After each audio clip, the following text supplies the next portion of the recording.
thought, how can I distill a friendship of over 60 years into 4 or 5 minutes? I'll try. Baz was such a charismatic person, was a very imaginative mind. There were never any legal rules to check him, and if there was never a problem to him. I first met Baz when I was 15 years old at Cranbrook. He'd come to Cranbrook from Randwick High, and I think his mother thought Cranbrook might train him into more straight and narrow. We were great friends from when we first met.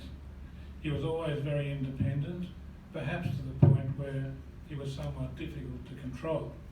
I think this aspect of his personality was something he carried throughout his life. There are so many stories told of Baz and his experiences, but many of them have been widely discussed, and I think some of them have become almost folklore. Many of them involved me, particularly the ones to do with driving and traffic offences. Unfortunately, Barry always prided himself on remembering my full name, my date of birth, and my driving licence number. He often used them. But to me, Barry was a lovable rogue, never boring, and always great stories to tell. He was always a sensitive and a caring person. He was never harsh or crass. He had much humility and yet great strength. He was rarely critical of others and generally saw the best in people. He was always warm-hearted, generous, and giving of himself. He always made you feel that he was really interested in you and always so welcoming. He certainly had an independent mind and was a reasoning and reasonable man. He bore over the years pain of various types, inwardly and uncomplainingly. He was a genuinely brave man, I believe. He persevered with life one step at a time. As was mentioned at my introduction, Baz has a great love of music and affected many of his friends with his knowledge and his love of it. He recently gave me and some of his friends a list of his most 10 loved orchestral pieces, all written by the great composers, and asked us to rate them. Of course, it meant we had to listen to them first. I guess that was the purpose of the exercise. But it's a wonderful legacy he has left us all as we enjoy his favourite pieces. As a boy, we used to spend hours at my home in Watson's Bay listening to my father's classical music collection, none of which we appreciated. My father really loved music, and he loved Barry, who was part of our family. My father was very proud of his collection, and Barry was the exception because he was allowed to listen to the records on his own, providing he put them back into the covers. He told me often that these were some of the happiest times in his life.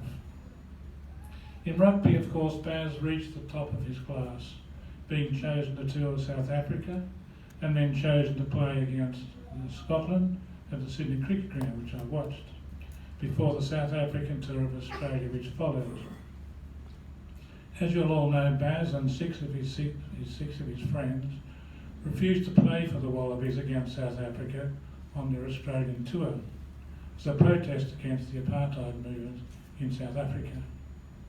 Barry's experience in South Africa and the apartheid movement appalled him, and he was unmoved by many of his critics for refusing to play. He took a lot of hurtful abuse, really hurtful, and criticism, but he knew his stance would end his rugby career, and it did.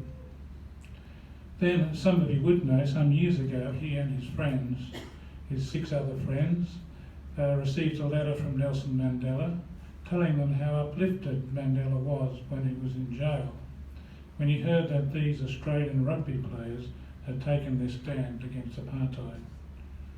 We're also proud of them today. While thinking about what I wanted to say about Barry today, I received a message from an old friend of Barry's called Rod Crisp, and he just heard that Barry had died. I thought he described Barry quite beautifully when he wrote, I miss a great friend, an exceptional personality, a remarkable person, and a remarkable life. He was a great travel companion.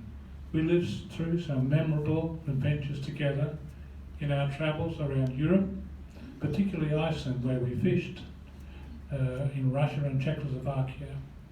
When he last visited me in Paris 2 years ago, as he was wont to do, he left his shoes under my bed. Christiane suggests we give them to the Salvation Army, who gave us shelter when we had no money on our arrival in Iceland. In that way, it will give them new life. And so my time is up, and I have to say goodbye to my friend of 65 years.